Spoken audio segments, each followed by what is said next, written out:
Je vais aller droit au but, hein. Je vais pas mettre de la crème à nos frères maliens. C'est comme ça. C'est la vie, c'est comme ça. On vous aime, vous êtes des musulmans, mais voilà, c'est la politique. C'est la politique, elle est comme ça.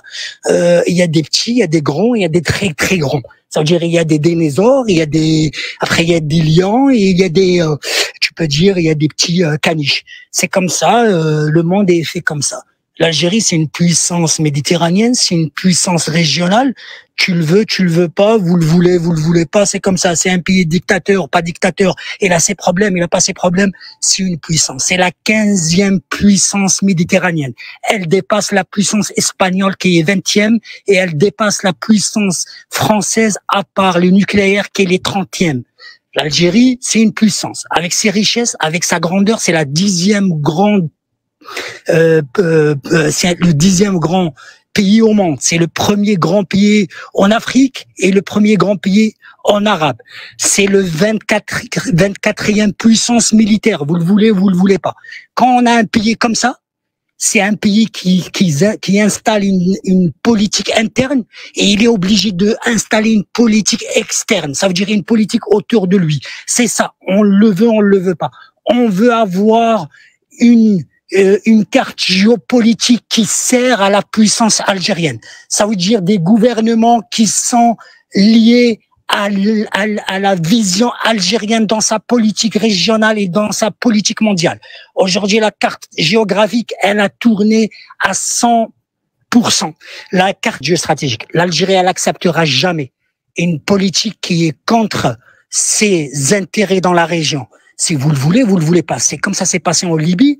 En Libye, l'Algérie, elle l'a dit il y a 3 ans, s'il fallait intervenir, on va intervenir militairement.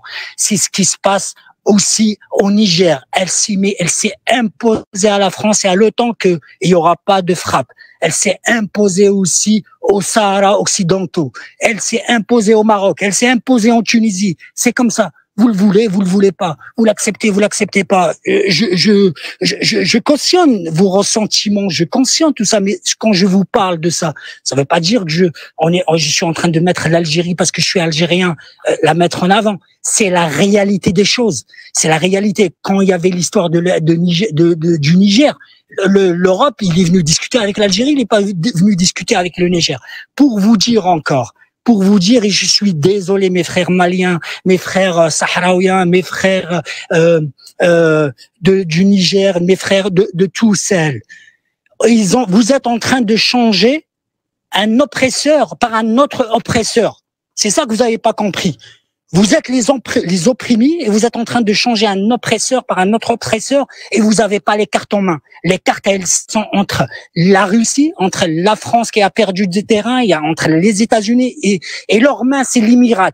Si vous le voulez pas. L'Émirat, c'est qui cautionne le Haftar? C'est l'Émirat derrière la Russie. C'est qui cautionne en Tunisie aujourd'hui? Ils veulent tomber le système en Tunisie. C'est l'Émirat. C'est qui a le Maroc dans la poche? C'est l'Émirat. C'est qui a l'Égypte dans la poche? C'est l'Émirat. L'Égypte, ils l'ont endetté jusqu'au cou. C'est pour ça aujourd'hui, l'Émirat, elle fait ce qu'elle veut de l'Égypte. Elle fait ce qu'elle veut du Maroc. Elle fait ce qu'elle veut. Elle a perdu au Soudan. Elle a mis les pieds au Soudan, elle a perdu au Soudan. Parce que l'Algérie, elle a poussé l'État qui est reconnu par l'ONU, elle a donné les armes, elle a donné ce qu'il faut pour qu'elle puisse se défendre. Aujourd'hui, nous frères maliens, je suis désolé encore, vous étiez oppressés par la France, elle vous a bouffé vos réserves d'or et vos réserves d'uranium, ça fait presque 70 ans. Et elle a reculé parce que la Russie, elle est en train de jouer sa carte là-bas, et vous êtes en train juste de changer d'oppresseur. Je vais vous dire un truc, et je suis encore désolé, hein, c'est comme ça. C'est une puissance. Elle n'a pas envie d'avoir un gouvernement au Sahel qui va à l'encontre de ses intérêts. Ça s'appelle le Amn al-Qawmi. L'Amn al-Qawmi, ça veut dire la sécurité interne, la sécurité interne et la sécurité externe. Et c'est ça quand on est une puissance. On est une puissance. Notre sécurité, elle s'arrête pas que à la frontière algérienne. La sécurité algérienne, elle s'arrête jusqu'à l'Atlantique. Elle s'arrête jusqu'à les frontières égyptiennes. Elle s'arrête jusqu'à les frontières atlantiques de Sahara Gharbia. Elle s'arrête jusqu'à Mauritanie. C'est comme ça.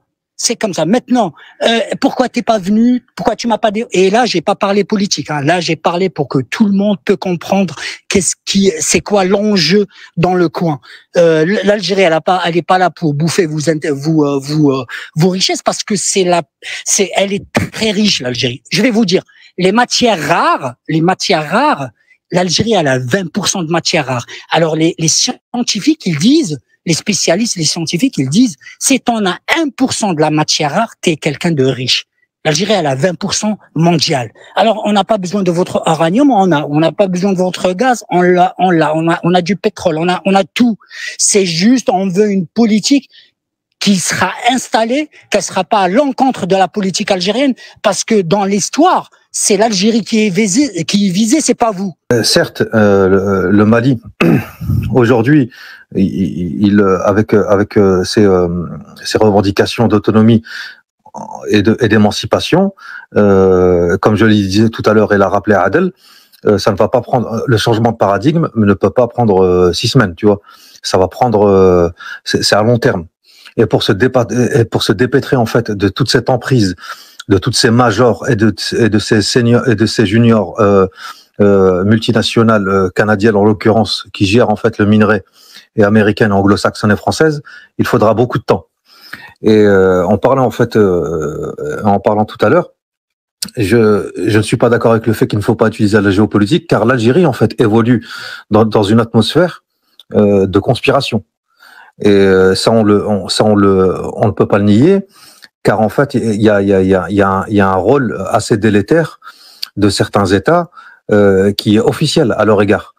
Il y a eu une dépêche assez récente concernant les Émirats Arabes Unis. J'ai cité un exemple en fait officiel du Qatar qui a menacé l'Algérie lors de la déstabilisation du monde arabe lors de ce pseudo printemps arabe. Et du rôle délétère qu'ont tenu en fait certains États pétroliers à l'égard en fait de l'Afrique du Nord. Et comme ça agit par effet de capillarité, les conséquences peuvent être ressenties dans tous les États autour. Donc certes, le Mali fait face à une situation malienne, maliano-malienne, c'est-à-dire il est en train de subir un changement assez radical de paradigme. Il est vers en fait vers une situation historique, c'est-à-dire une indépendance pleine et entière. Et ça, on est tous heureux de cette aspiration. On est tous d'accord avec ça.